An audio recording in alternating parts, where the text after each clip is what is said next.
Welcome everybody to our orientation today. Firstly, we shukr Allah for granting us the opportunity to undertake this beautiful journey, inshallah. There are some people that we are still waiting, but unfortunately, we don't want to keep everybody long today. So we won't. We will go on with the program as per normal. My name is Rafiq Harris. On my right, sorry, I have Auntie Zainab that will be traveling with the group, inshallah. And then to my immediate right, I have Habibullah.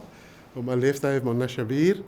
And on my far left, I have Shaykh Ebrahiem Moos that will be traveling with the group, inshallah, as the spiritual guide. I'll just hand over to Monna Shabir to make an opening dua, inshallah. بسم الله الرحمن الرحيم والصلاة والسلام على أشرف الأنبياء وسيد المرسلين سيدنا ونبينا ومولانا محمد.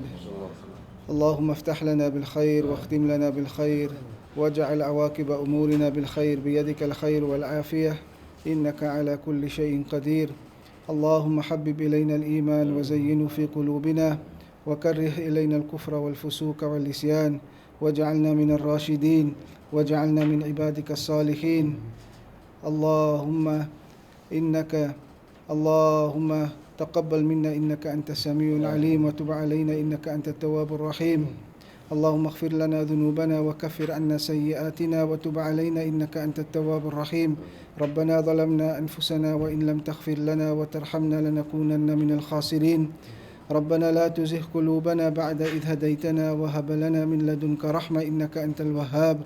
ربنا هب لنا من أزواجنا وذرياتنا قرة أعين واجعلنا للمتقين إماما.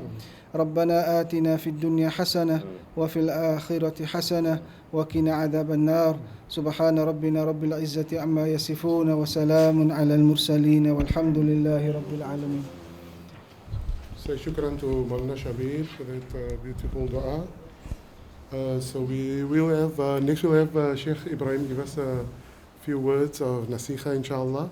And then after that we'll hand over to Auntie Zainab to do the travel tips, the do's and don'ts, inshallah. Shukran. 5 minutes. بسم الله الرحمن الرحيم الحمد لله رب العالمين والصلاة والسلام على أشرف الأنبياء والمرسلين سيدنا محمد وعلى آله وصحبه أجمعين. رب اشرح لي صدري ويسر لي أمري واحلل عقدة من لساني يفقهوا قولي.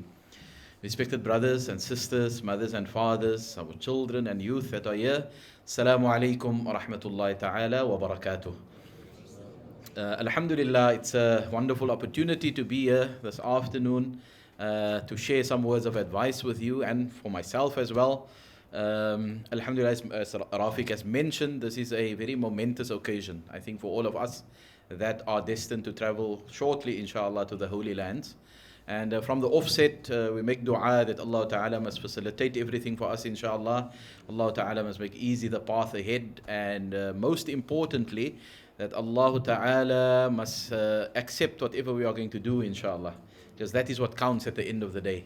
You know, it is whether Allah gives us that qabool or not. That is where the crux of the matter lies.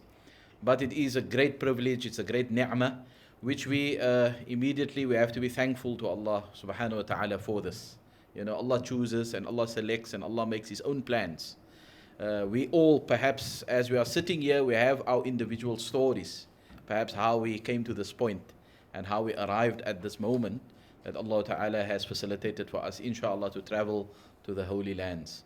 So after thanking Allah subhanahu wa ta'ala, perhaps just a reminder, I'm sure you've gone to classes, I'm sure you've heard many advices before, but just to speak a little bit about the virtue of what we are about to embark upon.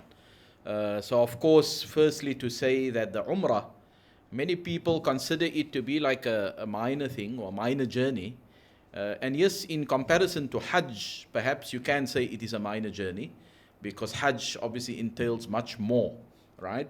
Because there's many things on Hajj that you experience and that you have to do that you don't necessarily do on Umrah, as we all know. Standing on Arafah and Muzdalifah and pelting the Jamarat, we won't do all of that. But from another angle, the Umrah is not to be considered only a minor thing. It's actually just as important as Hajj, right? And what is the proof for that? When we read the Quran and we read some ahadith, you will find that in some instances, Allah Ta'ala couples the two acts of ibadah, which is Hajj and Umrah.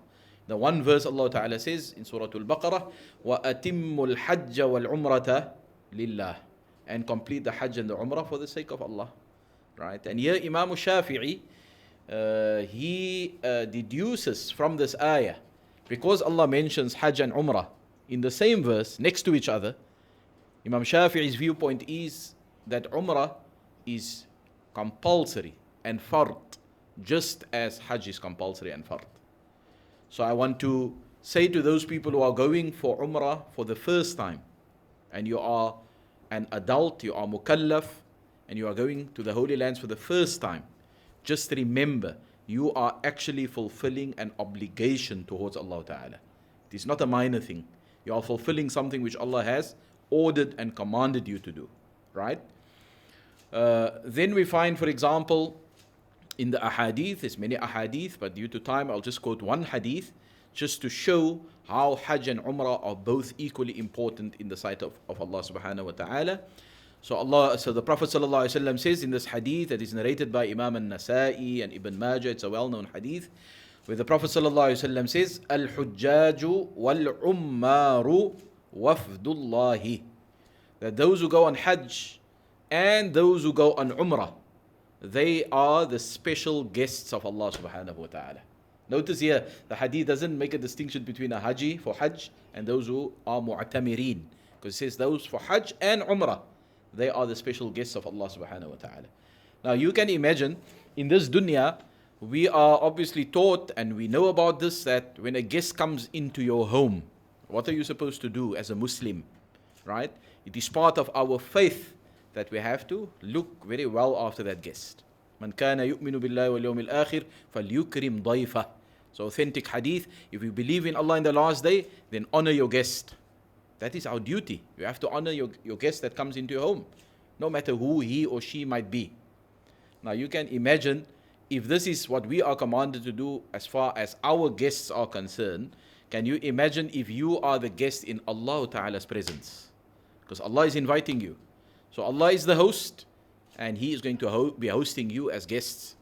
We can but imagine the great reward and the great perks and the great benefits that awaits us, insha'Allah Ta'ala, because of Allah Ta'ala's generosity and mercy upon us. And this hadith, in fact, that I've quoted now, it tells us a little bit about what Allah has in store for us, for those who are going to perform Hajj and Umrah as the guests of Allah. The hadith goes to say, إِن دَعُوهُ أَجَابَ لَهُمْ.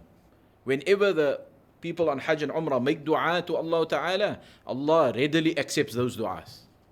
And this is like a major thing for us. You know, we are traveling to the holiest of places. And inshallah, we've got our needs, we have our own issues that we have to deal with, we have our own lives that we are living with. This is the opportunity that we are going to be granted by Allah Ta'ala to stand in front of the Baytullah and to make those du'as, and rest assured, Allah Ta'ala is going to accept those du'as that you are going to make, inshallah. This is the promise of Rasulullah Sallallahu Alaihi Wasallam. It's not my words, it's the words of the most beloved of Allah. The second one is, hadith says, وَإِنِ اسْتَغْفَرُوهُ غَفَرَ لَهُمْ. And if they ask for forgiveness, then certainly Allah will forgive them. Certainly Allah is prepared to forgive them. And who of us can really claim we don't need the forgiveness of Allah, right? We are all weaklings, we are all sinful, we do things that we're not supposed to do. Alright? Even us sitting here, me sitting here, speaking about myself, you might look at me as being an imam, a shaykh or whatever. I'm a human being just like you. There's lots of shortcomings, lots of things that we do sometimes that we're not supposed to do. But here is a chance for us, inshallah. Allah is providing this opportunity that when we ask forgiveness from Allah, He is going to forgive us, inshallah. And we have yaqeen and certainty that this is what is going to happen. So that is the famous hadith. There's another riwayah or version of this hadith that is found in other books and other sources that adds a third component. And I like to also highlight this. And this third gift that Allah is going to afford people that go for Hajj and Umrah is وَإِنْ أَنْفَقُوا أُخْلِفَ عَلَيْهِمْ. And this is like amazing. This part says, And whatever they are going to spend on Hajj or on Umrah, whatever monies you are going to give out. And let's face it, I mean, it's not easy, it's not a cheap affair, it's something, it's an exercise that needs planning, you need finances, you need support, you need a lot of things, right? But here this hadith is saying, whatever they're going to spend on this trip of Hajj and Umrah, rest assured that Allah Ta'ala is going to substitute it with much better for you. Nothing is lost. Every penny that you are going to spend, any rand, every riyal, every dollar that you're going to spend, don't worry, it's not lost. Allah Ta'ala will give you in a multiplied way, He will give you back whatever you have spent. Isn't this like wonderful gifts that Allah is affording for both people going on Hajj and on Umrah as well, right? So we should really count ourselves to be very lucky. We make lots of shukr to Allah Ta'ala for this opportunity. And then also, just to remind ourselves that the verse that I've quoted earlier on, and we'll speak a lot about this verse because we have to be focused when we go on this ibadah. Yes, it's on the one hand, the traveling and the experience, etc., it's an enjoyment. There's nothing wrong for you to enjoy the trip. It's an enjoyment, yes. To explore the dunya. It's beautiful to explore the dunya. And there's going to be so many things that we're going to explore. There's going to be so many people we're going to meet that we are going to bond with in strange ways. You always hear of Hujjaj that they were sitting in the haram and there were people next to them and they couldn't speak the same language, they don't know what, but somehow or the other it was the language of love that connected them.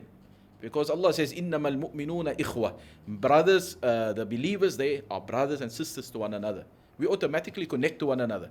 And there's a strange way in which we're going to experience that. And I actually want to encourage you, any opportunity that you get to interact with other people, try to do that. Because part of the journey is to discover yourself, to discover the dunya, to discover other people, other cultures, and to learn. It's a learning experience. All right?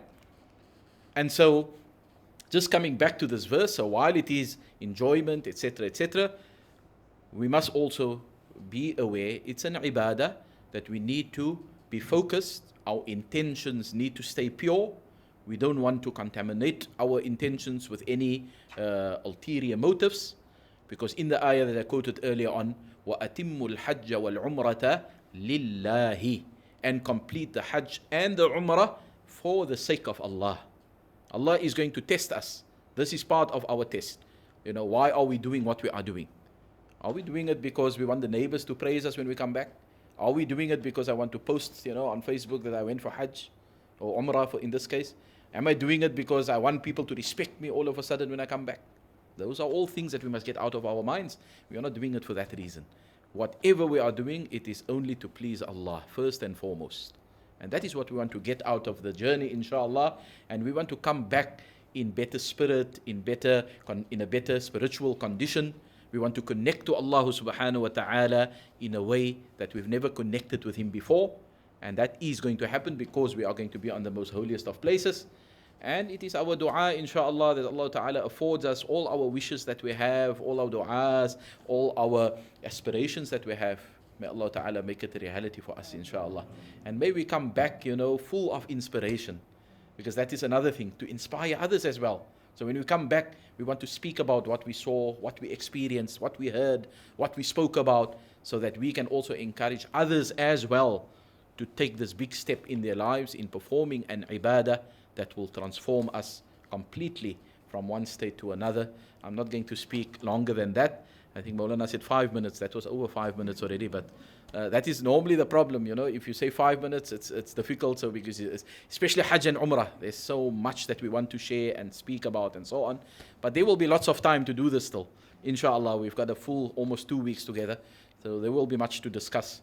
And I just want to say it's a great opportunity and a great privilege for me to be part of your group, inshallah. And please, do take it as a sort of, take it from me that I am there to assist you in whatever way I can. If there's any questions you have, please don't hesitate. I will avail myself, inshallah, to help you along if help is needed. Whatever you need, we are there for you, inshallah. And we will try our best. And I'm going to be honest with you, this is the first time I'm traveling after some years. I haven't been for Umrah in quite a long time, quite a few years. So I'm just as excited as you. I'm not of those guys that go every year and it becomes like a very normal thing for them. No, I'm super excited because it's going to be, inshallah, a wonderful journey. And yeah, it's going to be for me. It will still meet my family also. My family is also going with. I've got small kids, so maak maar dua vir my. Dit gaan 'n bietjie miskien swaar wees by hulle ook because there's klomp kleintjies daar wat ek maar moet na kyk ook, inshallah. But inshallah, it's going to be a wonderful time, in the holy places. May Allah accept, inshallah. Jazakumullah khair. Assalamu alaikum wa rahmatullahi wa barakatuh.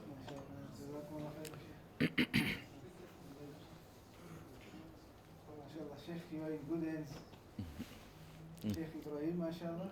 No, I'm in good hands. Yeah. No, that's a right statement. I'm in good hands. You're in the hands of Yeah. Allah subhanahu wa ta'ala, as Shaykh mentioned, mashallah.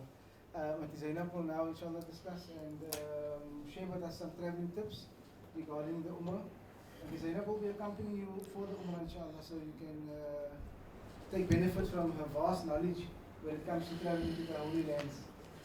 Allah accept, inshallah. Mulana, you're putting me on the spot. Assalamu alaikum wa rahmatullahi wa barakatuh. Bismillahirrahmanirrahim. Oh, exciting times, everybody. So I'm just going to take you through some of the travel requirements. A lot of things have changed. Sheikh, you mentioned it's been a long time since you've been, so there's been many, many changes. And in order to equip our travelers with that changes, I'm going to share some of the important information. So first of all, there's a list of important travel documents, which is your passport. So make sure you are traveling with a passport that is the correct copy. Some people have multiple passports, i.e. old passports, new passports, and we have had occasions where people have actually put in the wrong passport on the day when they are traveling. So please make sure that the passport you're traveling with is the correct one. Your visa, a hard copy, these are all provided for you, but make sure at check-in that you have these hard copies available. For any children, there must be an unabridged birth certificate. This will be required at check-in. Most of the passports that are coming out now has the unabridged birth certificate in the passport. Before it used to be a paper, so if you don't have it in your passport, a certified copy needs to be carried with you. If anybody or any kids are traveling without parents and they have a guardian, then obviously the guardian needs permission from the parents with the necessary travel documents. And then lastly, your vaccination cards. Please make sure that your vaccination cards are in your passport. We don't need it. You need to keep that in a safe place. So as we all know, we will be departing on the 11th of December. And we are departing from Cape Town International. Our flight is at 18:55. Please, everybody, be at the airport 3 to 4 hours prior to check-in. 2 reasons. The airports are very busy, especially this time of the year. And also, if for any reason you have forgotten or missed something, you actually have time to quickly go back and go and fetch it before the departure. So basically, when you check in, you will be given 2 boarding cards. People, please remember the boarding card that you receive, firstly would be Cape Town to Doha. The second one will be Doha to Jeddah. That second boarding card, if you lose that, you have to buy a new ticket. Okay, you will not get a replacement boarding card. So please, when you check in, safeguard your second boarding card. It's important not to lose it.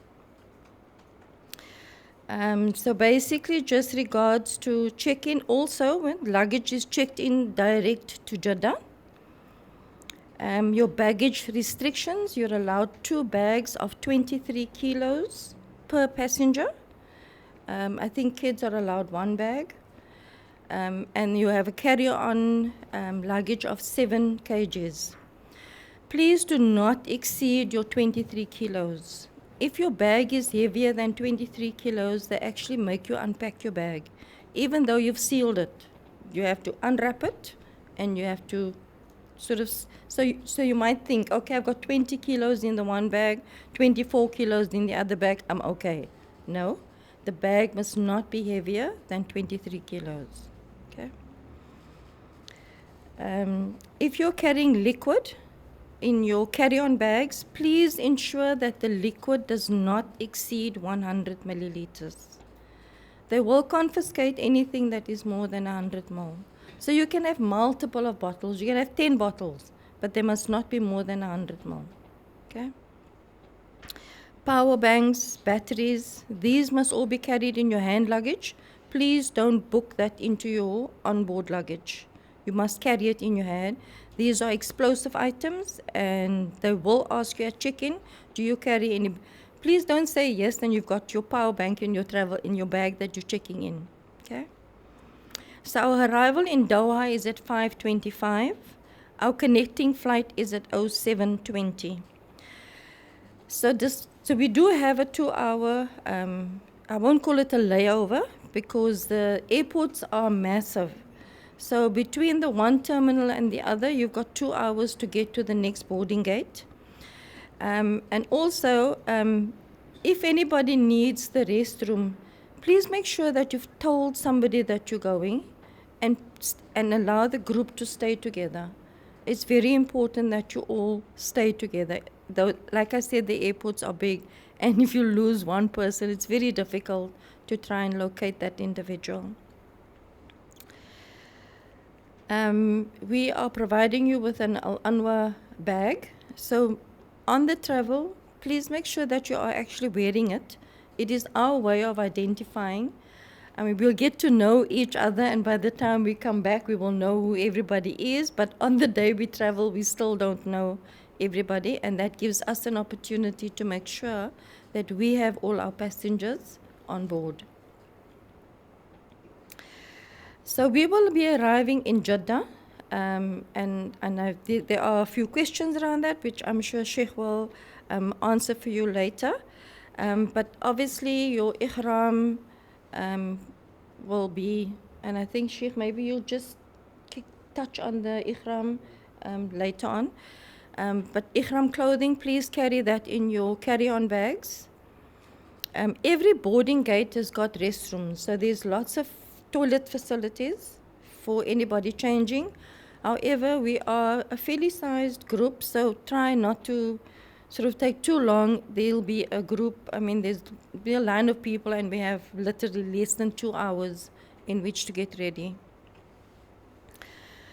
So on arrival in Jeddah, our Umrah company will be waiting for us with our buses.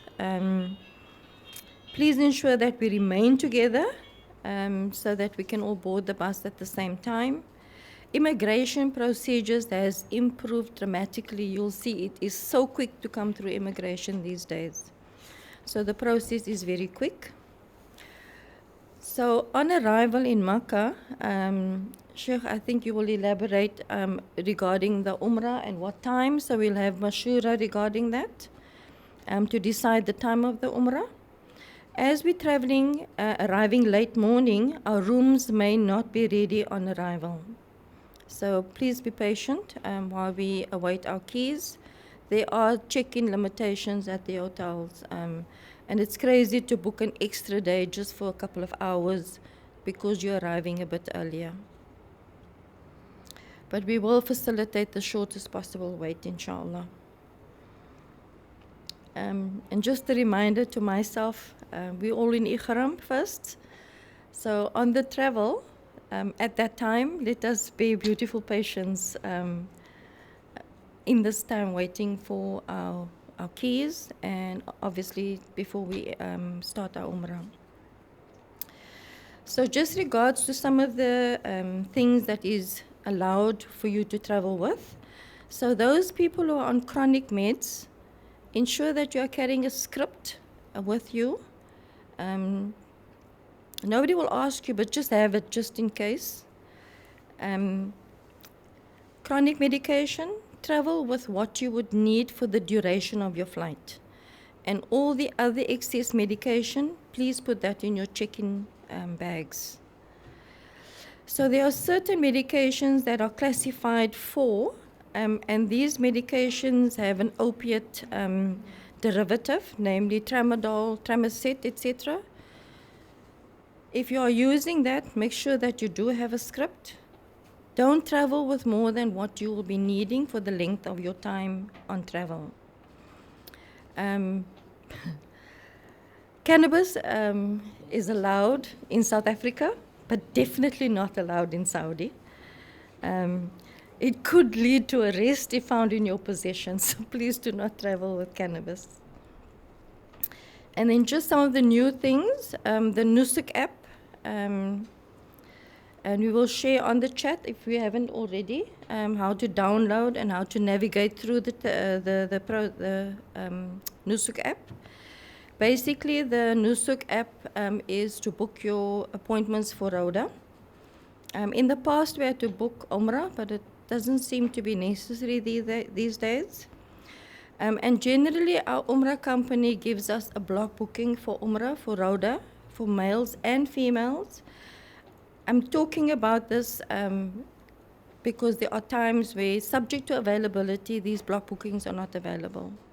But most of the time we have had it. In fact, all of the time we've had it till now. But there are times subject to availability where we might not get it. So inshallah, we will have hopefully have a Rauda group booking.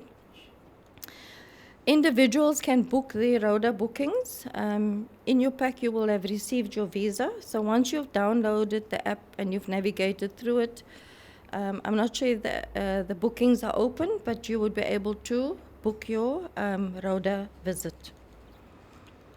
We have provided an itinerary in your pack, so please just check what we have planned on the days in order that your Rauda booking does not fall within the same day that we're doing something really important.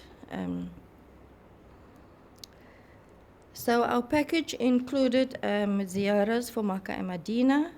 There are optional ziyaras, and the way this is calculated is we will put on the chat and it will be on the itinerary, the dates that we've set out to do additional activities. Everybody will be asked if they are interested, and then based on the interest from the group, we'll determine what that cost is. So there's no cost really except for the transport. So that's basically what you're paying. So once we have a number, we can decide what type of vehicle, and the cost of that vehicle is divided by everybody. Just important to note on that, if you have indicated that you are going to accompany on these optional activities, it's very difficult when you've indicated and we've booked the transport and we've now divided the cost when the next day somebody comes in, and it's not just one person that doesn't come. It's maybe a family of 4 or 5. That impacts tremendously on the cost. Please try and bear that in mind, inshallah. So we will have regular updates on our chats. Maulana shared some valuable information to date, i.e. links that you could access and then just get some more information. So please ensure that you take the time out to look at these and listen to it, because it is it's quite a beneficial and uplifting experience, and it's a beneficial and uplifting journey that we're undertaking solely for the pleasure of Allah. Jazakallah khair. Any questions? When you spoke about the apps, the SIM cards, are you going to be provided with access as to how to get an eSIM? How's the transitioning of the SIM card going to Yeah. So we do, and I think we'll put it on the chat. There is a company that has approached us, so we do have contact to have an eSIM. So not all phones are eSIM compatible, but those people who do have a phone that is eSIM compatible, it actually works better for you. It's an international SIM. If you're buying it here, obviously it's in rands. You need to set it up in South Africa prior to your travel. I've used it a few times quite successfully, but there have been times when it's not been so successful. When it doesn't happen, when I get to Saudi, I just buy a mobile SIM. But generally the SIM that we have from South Africa is the international SIM because it works all over. So it'll work in Saudi, in Doha, yeah. So you'll be connected. Just two more questions. The second one is, Auntie mentioned that I think in the Doha, the layover, 2 hours, we'll probably have time to don our ihram. Sheikh will take you through that later. Yeah, so it mustn't be long, but those of us who are like very first time doing ihram, so we might need some extra time there. Another question I forgot. Oh, the boarding passes on to mention. Is there any possibility that we will get that boarding passes electronically? No. No. The boarding pass is given to you at check-in and it's hard copies. Yeah. Take a photo? Sorry, not my rule. It's an airline rule. I have no control over that. Any other questions?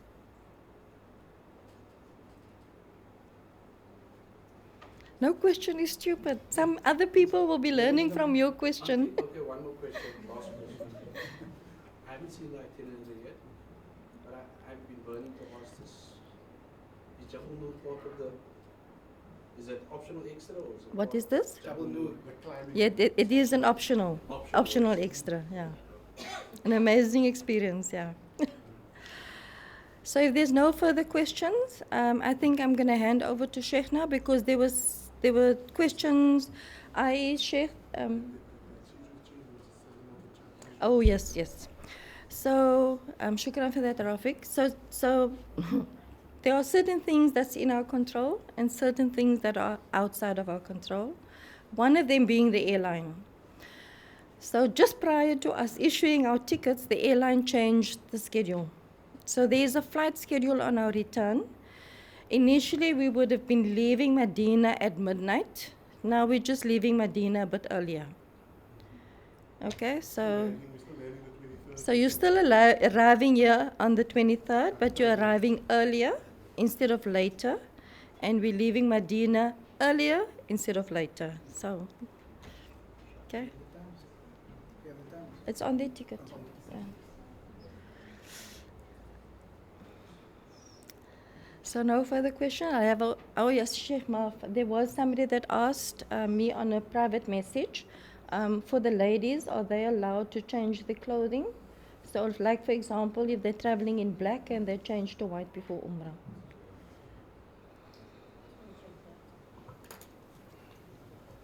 Bismillahirrahmanirrahim. So I think the first major thing that we all have a little bit of concern about is the issue of obviously going into Ihram, and it's going to happen at Doha airport, right? So the rule obviously in terms of how the Ihram works is that we must be in a state of Ihram before we cross the border, right? The external borders.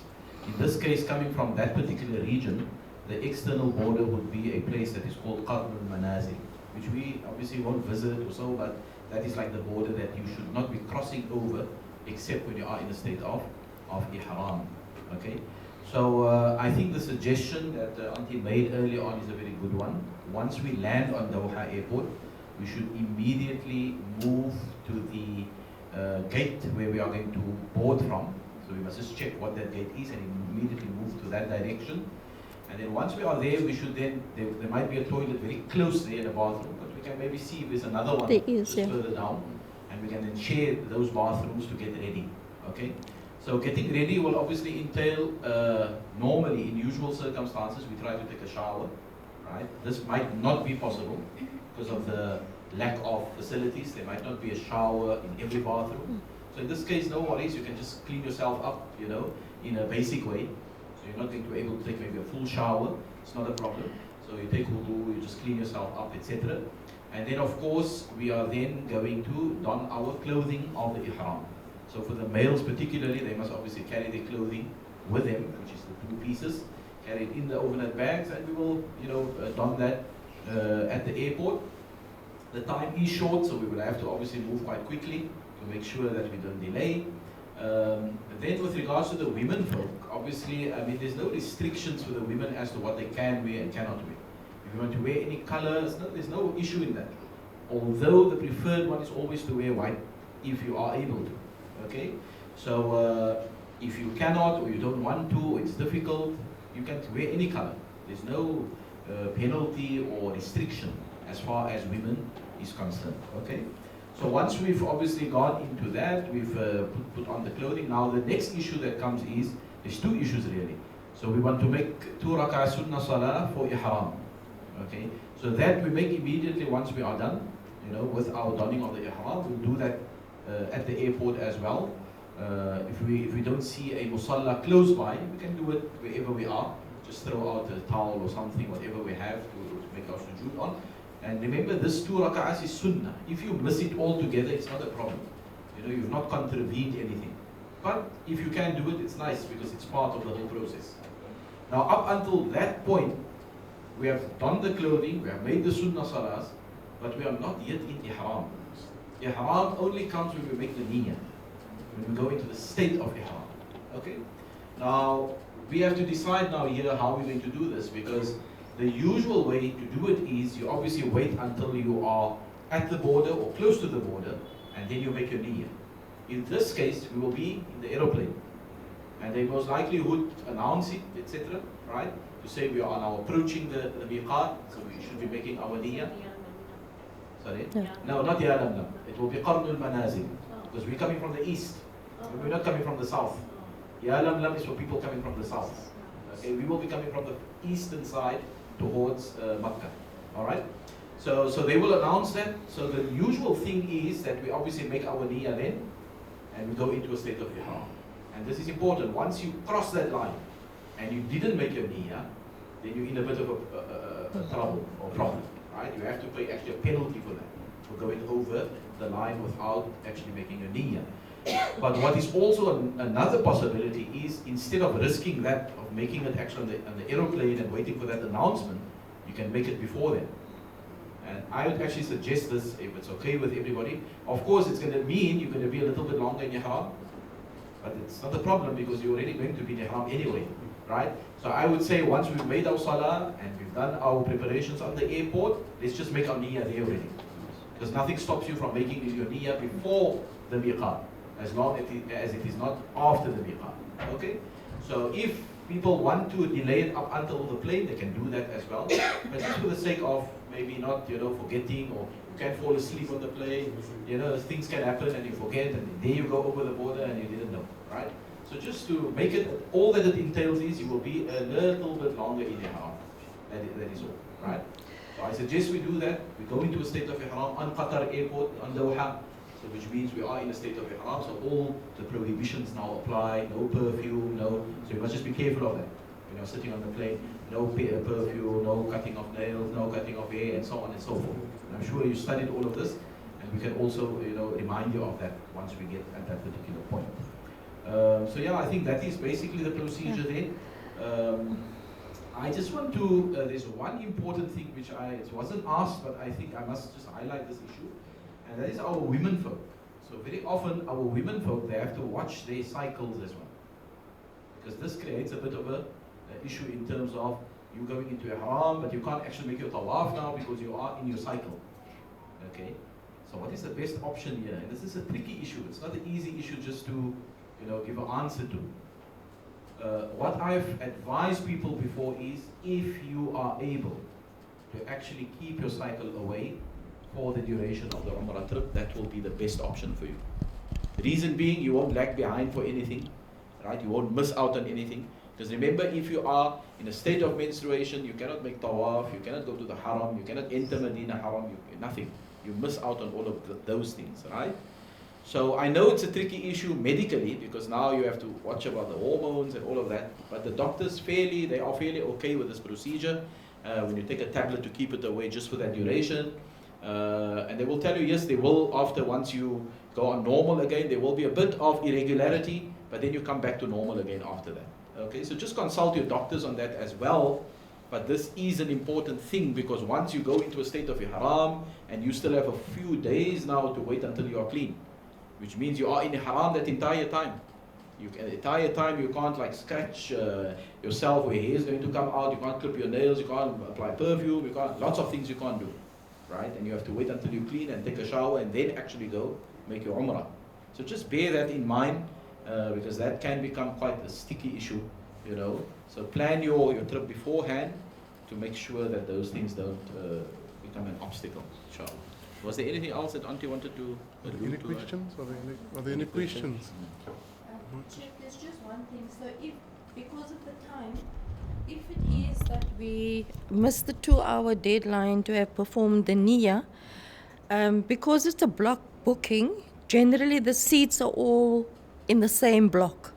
So it's all situated in the same area. So it's an opportunity then also for everybody, for Sheikh to lead everybody in the niyyah for the, on the plane. Excellent, that is an excellent idea. I mean, if that is the case, and there is no time really, and we're rushing because people are getting ready and so on, no problem. Yeah. Then what we minimally try to do then on the airport is to don our clothing at least, right? Because you can do that also on the plane, but that's going to be a difficult one. Toilets are very small and you can't do it nicely there. So if you can at least prepare your clothing, put your clothing on that you want to wear for ihram, right? And we see the time is short, definitely we can then do it on the plane as well. I can, you know, ask the hostesses, will they announce, won't they announce, etc. And if they say they do announce, we can await for that. We can await for that announcement, and we can then make the niyyah at that particular time. And if we're all together, alhamdulillah, then it's fine. Then that solves the problem. What I'm trying to say, normally they rush us. Yes, yes. So once we get on the plane, we don't have to wait for the announcement. Yeah, we can even do it once. Once the plane Yes. is now taken off and we're allowed to walk, Yes. it will be. We can even do it at that time. But there we can play around with the options. Yes, we can do that, you know, those options are all open. We can decide at the time what is best to do, inshallah. Any other questions? Nothing? This is a mashallah group, there's no questions, mashallah. No problems at all. Mashallah. They say any questions for Sheikh? Yeah, that's the other flip side to it. The flip side to it. That's the other flip side to it, yeah. Huh? Yeah, of course, Inshallah. the excitement is clouding all the other stuff that we want to know about. Anyway. Just one thing that we that Auntie Zainab missed was everyone should have a smartphone, eh? Everyone. So No make Nokias yeah, no Nokias. So to make the appointments for the Roda, you will have to. So you get 2 appointments, inshallah. One we will provide for the group, and one you will do on your phone. But this we will also, the designer will be there to assist with that, inshallah. Yeah. It's not my question. That's fine, No, if it's your question, ask that's as fine. many as you want. When we get to the Cape Town International, is there a designated place there? Where's the group we're going to meet? Or we're just going to look for the colored Anwar bags? Come on. No, Amalana, you can answer that Okay, question. Bismillahirrahmanirrahim. We will have our team on the airport, inshallah. So I will be there, Rafiq will be there, Habib will be there. We will all be there, and we will have our Anwar jackets on, so you'll be able to see us. And then usually what happens, if the group is big, then the airport staff would request us to have a specific area that we'll cordon off for the families to greet. And then once we have greeted the family, and then they request that the families leave, and the Mu'tamirin, the travelers, they go and board through the gates, so that we don't block everybody. Yeah. So what happens is this, you know, Cape Town Airport is not a Muslim airport. There's a lot of travelers. So when we come, I mean, we're 40 people on this block. If every person brings 10 people with, it's 400 people. The airport becomes busy, and sometimes we're not the only group leaving. So we block the whole airport. We block the alleys. We block the entrances, and it gives a bad reflection on us as Muslims. We're not supposed to be causing harm to anybody else. We're not supposed to harm ourselves, nor should we be a cause or a mean of harming others. So that's why when we are requested to seclude ourselves or to remain in a specific cordoned off area, then we should try and abide. Right? So, and if we come early, and we are in the the boarding gates open about 4 hours before departure. Usually I am there 4 hours and 10 minutes before the time, so that I can be first in the line. You know, so the Al-Anwar travelers at the Zainab and Sheikh, they will be earlier there. So they can be first in the queue and they can book their luggage in. And then when they are free, we can all assist the other travelers that will be coming in, inshallah. Yeah, I just wanted to mention something when Rafi spoke about the smartphones. In the Rhoda, unfortunately, they don't allow kids. So a 9-year-old upward will be allowed to accompany the parent. Anybody that younger than that, they will not allow in the Rhoda. Any other questions? Anything else? I think you're more relaxed now, so you can ask questions now, inshallah. From this side, anybody? I see that they're speaking softly. That's the child is pulling a face because she's not.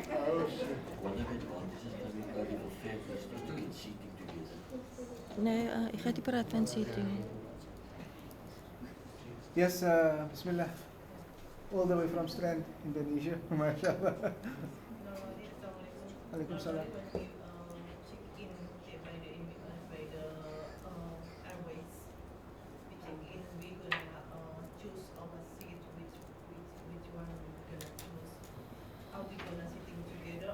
Okay, just hold on, Zainab will answer that. Okay, this is the block booking.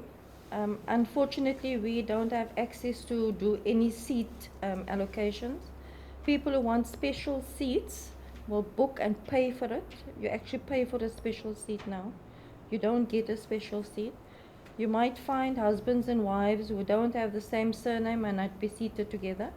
But because the airline has blocked off the Al-Anwar seats, amongst each other we can say, you know, that's my child, that's my wife, that's my husband, and you can move around on the airline. Okay. Yeah, sometimes people come early, they try to do it, and the lady checking them in promises them you're going to be sitting together, and when you get on the plane, then you're sitting at the opposite ends, but then you can swap, inshallah. You can swap. Any other questions? So on the block booking, I know it costs about 600 Rand extra if you want to pre-book. Between 6 and 2,000 Between Rand. 6 and 2,000 Rand Qatar Air charges to pre-seat yourself. But they're very expensive. Wheelchair facilities. Oh yes, okay. Yes, inshallah. Those travelers that require wheelchairs. Okay, they should have told me before the time, because the wheelchairs, I will try. So those people who need wheelchairs, I will submit that name on Monday, but that information had to be given prior to us issuing the tickets. So I'll try my best because there are some wheelchairs that have been booked, but for those people who I don't have a wheelchair booked, I will try my best to get it booked, inshallah. Also, if you think that you might need a wheelchair, the person that needs a wheelchair must bring his own wheelchair with. If you think that you might need a wheelchair, you must bring a wheelchair with from South Africa. Very important, right? And when you bring your wheelchair with from South Africa, you check your wheelchair into Your luggage. Into the luggage, but it will be checked in as Separately. It goes into a separate checking in section, and then you'll get your wheelchair when you arrive in Jeddah. Because many times because Umrah is physically taxing. Umrah is physically taxing, so sometimes we have issues, but it's not really bothering us in Cape Town. But because of the trip in the aeroplane, you've long hours, you are sitting, and then you have to walk, and you have to push bags in a trolley. Then it brings out ailments that was dormant. So if you think you might need a wheelchair, then it's best you bring one from South Africa. But there must be somebody pushing you. Yes, inshallah. You must be accompanied by somebody that's pushing you. There's nobody to push the wheelchair. There's a lot of people we spoke about the travel, but I think there's just something that everybody needs to be aware of. There's been a lot of changes in Makkah and Medina, specifically Makkah. You can only now perform tawaf males when you are in a state of ihram or when you are wearing ihram clothing. Ladies, obviously, they can't tell whether we're in ihram or not, so we get to enter onto the mataf area. So those are just some of the things you will find that you would go in by one door and you will exit through another door. Please, when you get there, just orientate yourself with where you are at. Use the Kaaba as your landmark so that you always know which door that you have to exit, because the changes that is within, which is, we don't even know. You might come in this morning and you went in through that door. Tomorrow morning you come and you can no longer go into that door. So these are some of the changes that have happened. Even within a salah, you might find that you've gone in by one gate, but you're going out through another gate. And they've closed that gate. So these are some of the things that are happening in the haram right now. I'm not sure what it is like, but I'm just making you aware of some of these changes, so be prepared for that. Just last question. For Jumu'ah, I think we can have 2 Jumu'ahs. Yes. Yeah. Are we also going to look at doing it as a group?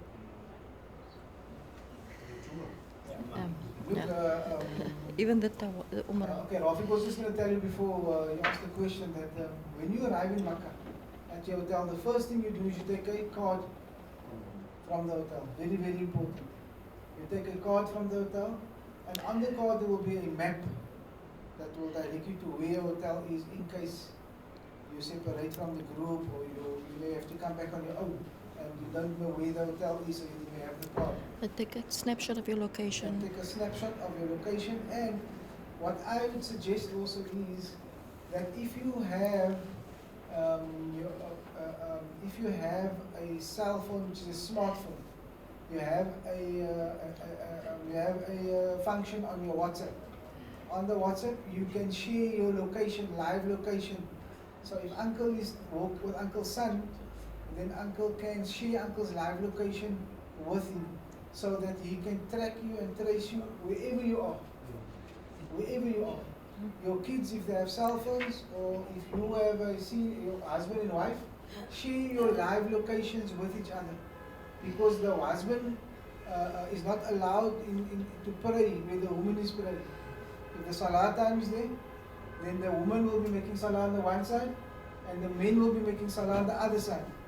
Alright? So if you are making tawaf, and it's a waqt, the men will make on the mataf and the ladies will be taken out of the mataf area and they will be put into a section, a cordon of section. So it's very possible that you won't find each other again after that. But when you have shared your live location, you can track and you can trace where you are. Even the Umrahs, when we start out as a group, but we might not necessarily remain as a group. Because December after Ramadan, December is the fullest month. First Hajj, after Hajj Ramadan, after Ramadan, December. Right? First is Hajj, then Ramadan, and then December. So there's a crowd. You will be in crowds. You will be in crowds. Will we be doing a group Umrah when we enter? Yeah. Yes, inshallah. So when you arrive, inshallah, Shaykh will lead you, and Zainab and these other assistants that will be with, that will assist you and will lead you in an Umrah, inshallah. So you go to your hotel from the bus. When you arrive at Jeddah airport, the bus will be waiting for you. The bus will take you to your hotel. You'll check into your room, and on the WhatsApp group, the group leader will share an announcement that we will meet in the foyer of your hotel at such and such a time, and then the group leader will accompany you, because we don't have one hotel only, we have people staying at different hotels in Makkah. So the group leader will accompany you to a point outside the Haram of Makkah where all the different hotels will meet at a central point, and then from there, inshallah, you will be led by your spiritual guide into the Haram of Makkah, and you will complete your Umrah together as far as possible. Remember, we are not in control of the Haram. We are not in control of the crowds. We will try our best, and we will request your assistance also to try your best to stick to the group. But don't worry. If you are by chance separated from the group, right? If you are separated from the group and you have shared location, then it will be quite easy for you to find the rest of the group. And because you all have Al-Anwar bags, right? You can identify your companions that was with you on the trip so that you won't get lost. But we will endeavor, Al-Anwar, the team that's with you will endeavor and try their best, their utmost best to keep you together, inshallah, and make sure that nobody diverts or gets lost. Just to clarify, other than the tawaf for the as part of the umrah, if like for the men, if they wish to do traditional tawaf, does that, if I understand Zainab correctly, they need to have on their ihram clothes? The additional on the mataf, but the additional tawaf, you can do tawaf anytime the whole day. But for men, if you're not in ihram, you'll do it on the first level. So the mataf is in the close proximity to the Kaaba. So you will be there, the Kaaba will be closely. Yeah. But the levels, yeah. So you're allowed to make tawaf on those levels, but the circumference is much bigger. And the time that you take to complete one circumference is much longer than it will take on the mataf. So if you want to be on the mataf, you have to don your ihram.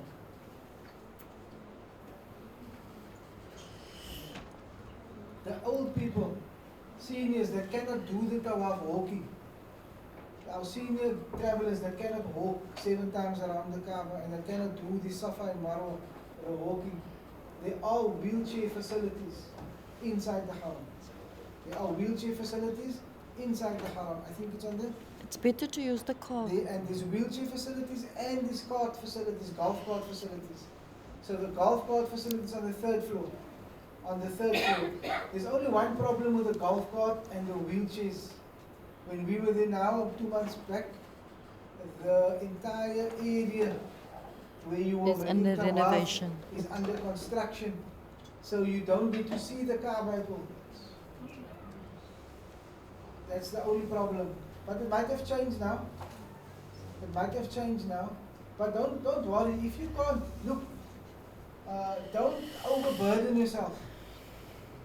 Don't overburden yourself. Complete your umrah if you are challenged and you can't do the walking. Complete your umrah with a golf cart or with a wheelchair, and then if you want to go and sit in front of the Kaaba, don your ihram and walk into the haram, and you can be in close proximity to the Kaaba for the men. The ladies doesn't need to wear any. They just walk in. The ladies they just go in. They've got free access 24 hours of the day in Makkah. Very unfair.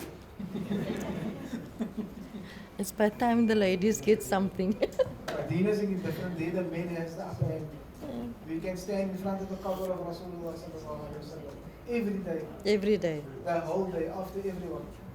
Any other questions?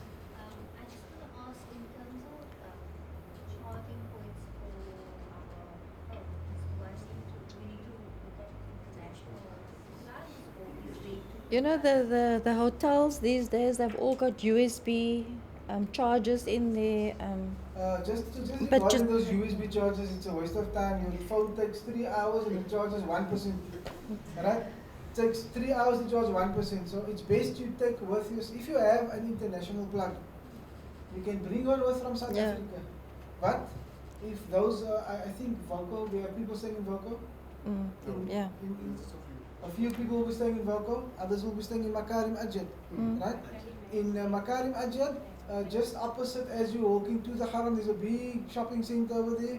There's many shops that you can go and buy an international plug from. Yeah. But if you have one from here, it's much better quality. Yeah. The ones in Saudi isn't so good quality. Yeah, you'll get it for 5 riyal, but it will maybe last a day or two. No, the last one in Makarim, it's at I'll send a picture of what the plugs are like in Makkah. So usually the hotels do have. Yeah. Usually the hotels do have the international plugs Yeah. in, but what happens is the guests that comes to the They hotel, take it away. They take it out. So they take it and Yeah. put it in their luggage and they act like it's theirs. So when you come and it's not there anymore. So I So bring one will. with if you have one. Yeah, I'll share a picture of what the plugs look like. Anything else? Kom ons maak nou klaar. Is there anybody who's traveling on the 16th? They Nobody didn't from come. the 16th, okay. Yeah, nobody came. Any other questions? Usually the other people ask all about food. Nobody asks. Nobody asks about food here.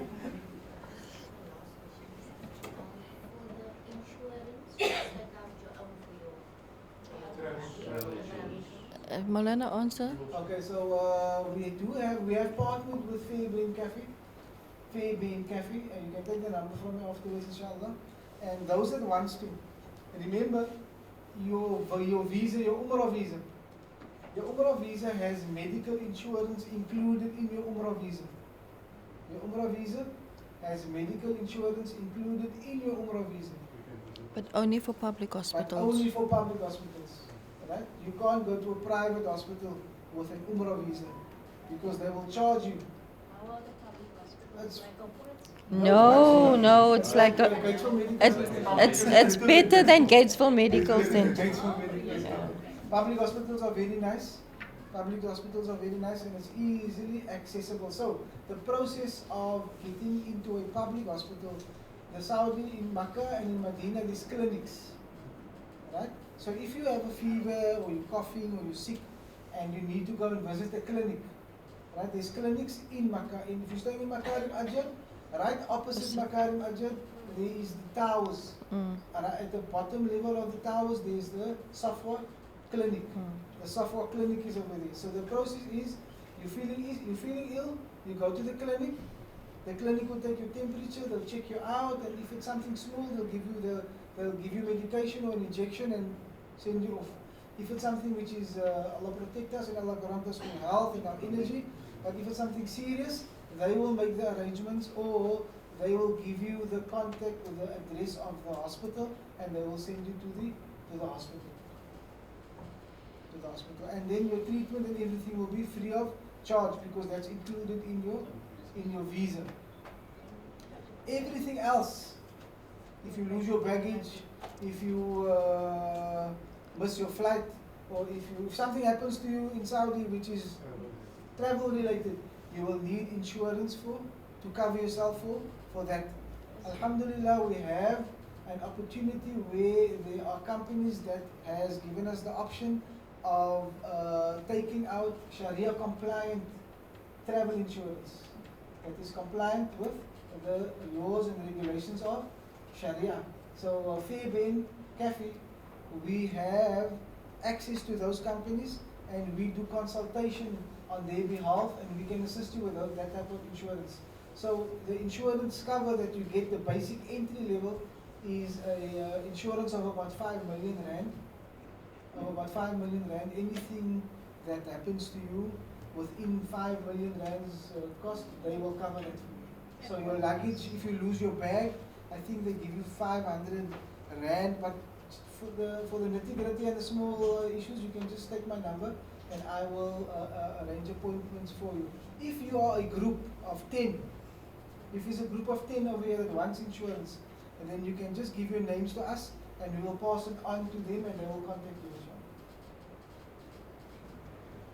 Anything else? I think we should close off now. It's 6 o'clock, but maak klaar nou. Anything else? Yes, Sheikh at the back? Visas. Your visas are going to be given up. and your tickets.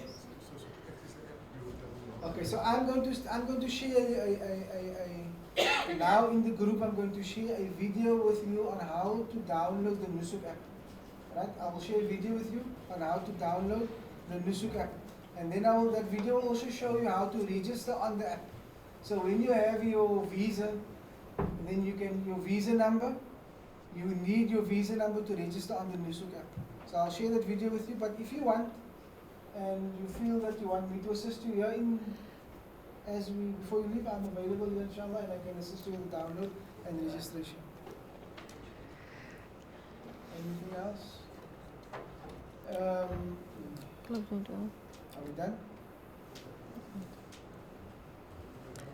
If they feel too shy to ask, they can ask us. If you feel shy to ask, you can message Auntie Zainab or myself or Rafiq or Habib, and then we will try our best to answer Mark, is you. there a closing door? Mark, is there a closing door?